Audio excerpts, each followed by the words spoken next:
Hi and welcome. My name is Craig and I've been studying mental health, alcoholism and addiction for the last 13 years using the best case studies I could find, me and a few of my friends. Please like, share and subscribe if you find my content interesting. There will be more posted soon, and if you're after some quick tips and tricks to support someone with mental health issues, check out my 1 Minute That Could Change a Life series on TikTok, which will also be available here on YouTube and Instagram and Facebook later. Okay, so, alrighty, one word changed my life. It wasn't love, not hope, not forgiveness, not even recovery. One tiny word, a word so ordinary that most of us use it every single day without giving it a second thought. That word was with. 4 letters long, yet changing that one word completely changed the way I saw myself. And when the way I saw myself changed, the way I lived changed too. We often underestimate the power of words. We think that words simply describe our lives. I don't believe they do. I believe they create them. The stories we tell ourselves become the lives we eventually live. Think about it. How many times have you heard someone say, "I'm hopeless with technology. I'm terrible with names. I'm not good enough. I'll never change. I'm just an anxious person." They're not just making conversation, they're writing their own story. And after we've repeated that story often enough, we stop questioning it. For years, I told myself a story. It wasn't dramatic, it wasn't loud, it was quiet, it was subtle, but it was constant. Whenever someone asked about my mental health, I would say, "I'm okay." When the truth was, I was telling myself I suffer from depression, I suffer from anxiety, I suffer from complex PTSD. Except I didn't even say that. I didn't have the words back then. I'd just say I was broken. I'm broken. I'm fucked up. And those words seemed perfectly normal. In fact, they're words we hear all the time. Doctors say them. Media says them. We all say them. I certainly did. But I never stopped to think about what those words were teaching me. And the word that bothered me wasn't the depression, anxiety, or PTSD. It was suffer, because suffering became my identity. If I was suffering, then I was a victim of my circumstance. If I was suffering, then my mental illness had become the character, the central character in my life. Everything revolved around it. Every difficult day reinforced it, every setback confirmed it. Without realizing it, I had allowed my diagnosis to become my identity. Now, don't misunderstand. Mental illness is real, depression is real, anxiety is real, PTSD is real. This isn't about pretending they don't exist. This isn't about positive thinking, and it certainly isn't about just telling people to cheer up. I've lived it. I know how devastating these conditions can be, but I've also learned something equally important. There is a difference between acknowledging a condition and allowing it to define who you are. At the same time, I was also battling alcohol addiction. For years, I believed alcohol was my biggest problem. Eventually, I realised it wasn't. Alcohol was simply how I escaped the story I believed about myself.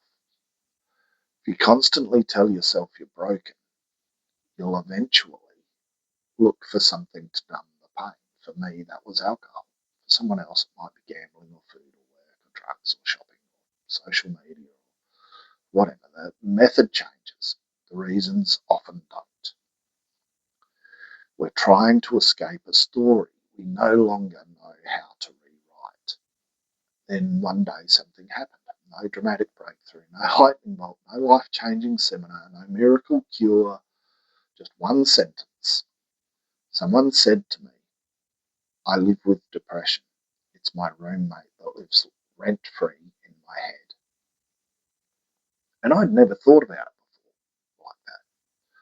I'd been saying those words for years. They had become automatic. Um, so I asked myself a different question. What if I changed the way I described my illness? What if I changed one word? Not my diagnosis, not my past, not my circumstances, just one word. And the next time someone asked me about my mental health, I replied differently. I said, I live with depression, I live with anxiety, I live with complex PTSD. And at that moment, something unexpected happened. Nothing around me changed, but something inside me did.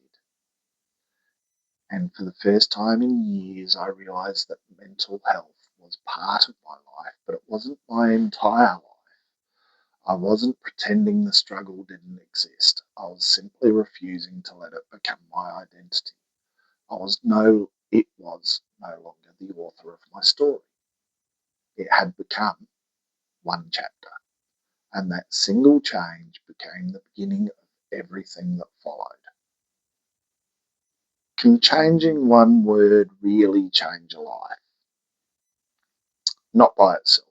Words aren't magic. If all I had done was change my vocabulary, nothing would have happened. I still would have had depression, anxiety, complex PTSD, and I still would have had to face the consequences of my addiction. Changing one word didn't change my circumstance. It changed the way I responded to them.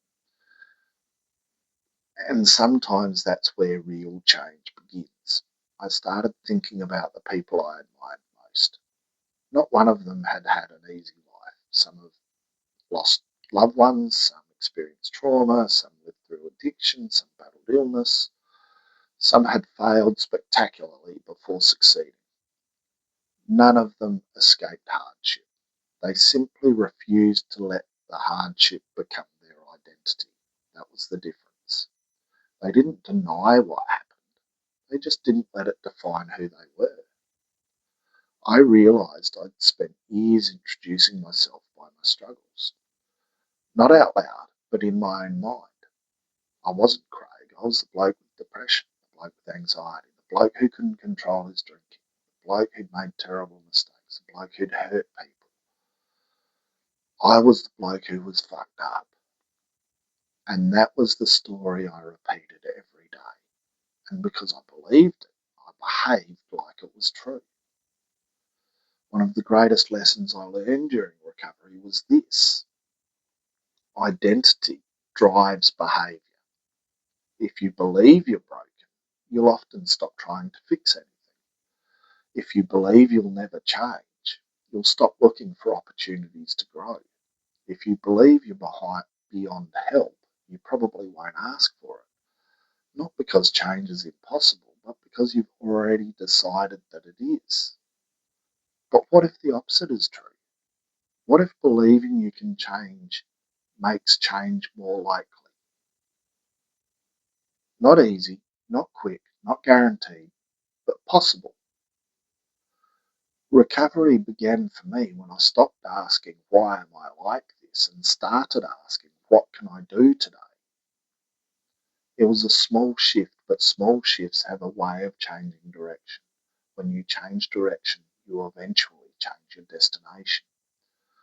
I also had to learn something I'd spent years avoiding: self-compassion. To be honest, I hated that phrase. It sounded soft. It sounded like making excuses. It sounded like letting myself off the hook, but that's not what self-compassion is. Self-compassion doesn't say what I did doesn't matter. It says what I did matters, but it doesn't mean I'm beyond redemption. There's a world of difference. Recovery isn't about pretending you've never made mistakes. It's about accepting responsibility while believing you're still capable of becoming a better person. That meant facing my past honestly, owning the harm I'd caused, making amends where I could, accepting that some people will never forgive me,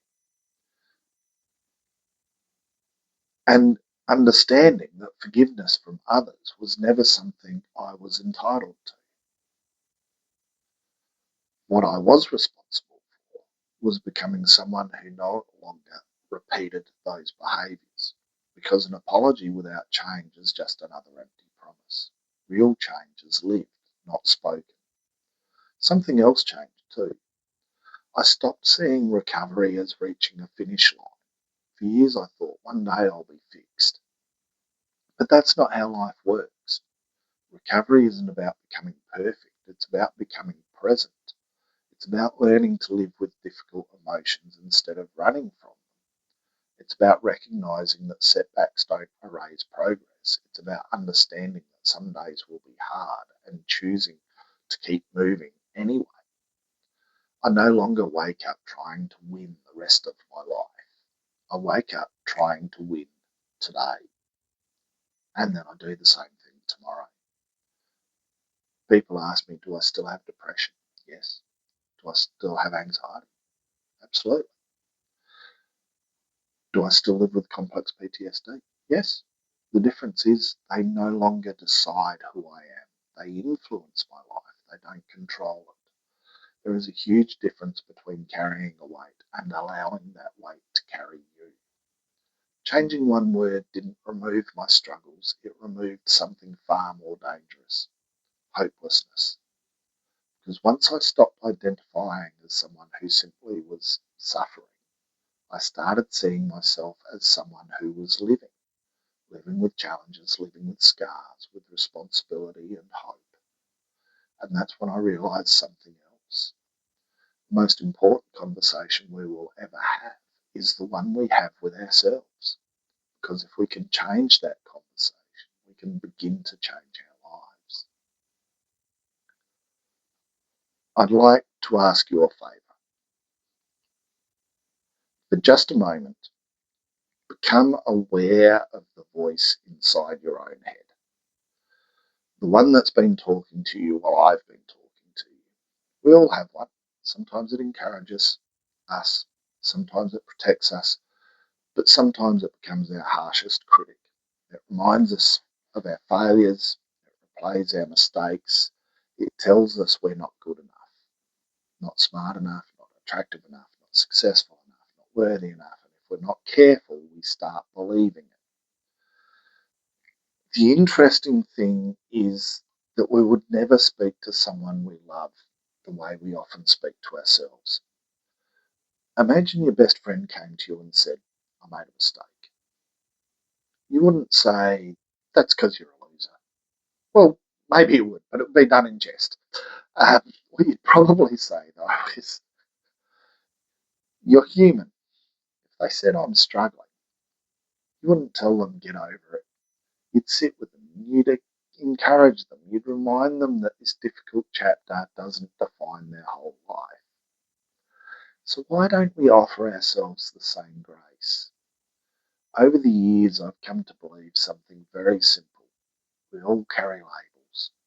Some were given to us by other people, some were given to us by society, and some we've placed on ourselves. I'm broken, I'm an addict, I'm damaged, I'm a victim, I'm disappointed, bad parent, too old, too young, not enough. The problem with labels is that if you wear them long enough, they begin to feel like skin. But let me tell you this, a diagnosis is not your identity. Your past is not your identity. Your worst decision is not your identity. Your greatest failure is not your identity. They're part of your story, but they are not your whole story. And here's the wonderful thing about stories. They can be rewritten. Not by pretending the past didn't happen, not by ignoring the difficult chapters, but by deciding that those chapters won't be the ending. People sometimes ask me if I ever regret my past.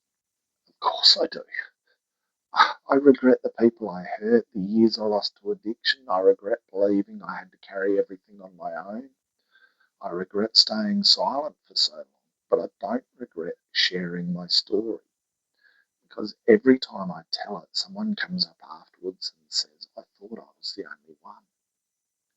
And those 7 words remind me why I do this, because shame grows in silence and hope grows in conversation. And that's why I talk openly about depression, about anxiety, and about complex about addiction and alcoholism, not because I want people to feel sorry for me, but because if my honesty gives someone else permission to be honest, then my past has found a purpose. I spent years hiding because I thought people would judge me. Some probably have, but far more have thanked me, not because I had all the answers, but because I was willing to ask the questions. Today, through my work teaching mental health first aid and volunteering with Black Dog Ride, I meet people from every walk of life: support workers, first responders, teachers, nurses, tradies, business owners, parents, teenagers, retirees, everybody. And do you know what they all have in common? They all know someone who is struggling. Sometimes it's a workmate, sometimes it's the person sitting beside them, most times it's a family member, and sometimes they start by saying, I know a guy that, when really that guy is themselves. Mental health doesn't discriminate. Addiction doesn't discriminate. Trauma doesn't discriminate. But neither does hope. And hope is available to every one of us. Sometimes we just need someone to help us see it. Earlier, I told you that one word changed my life, and that word was with. I no longer say I suffer from depression. I say I live with depression. I don't say that because my struggles disappeared. I say it because they no longer own me. That one word reminds me every day that I am more than my diagnosis, more than my addiction, more than my mistakes, more than my past, and so are you. So I'd like you to think about one question. What story have you been telling yourself? Maybe it's about your mental health, or your past, or your relationships, or your career. Maybe it's about the person you see in the mirror every morning. Whatever it is, ask yourself this: is that story helping me or holding me back? Because stories can imprison us, but they can also set us free. You don't have to rewrite your entire life today. You don't have to solve every problem. You don't have to become a different person. Sometimes you just need to change one word, one belief, one thought, one conversation, one decision, because small changes repeated consistently have an extraordinary way of transforming our lives. I'll leave you with this. For years, I believed my story was about depression, about anxiety and trauma, about addiction. I was wrong. Those things are in my story, but they are not my story.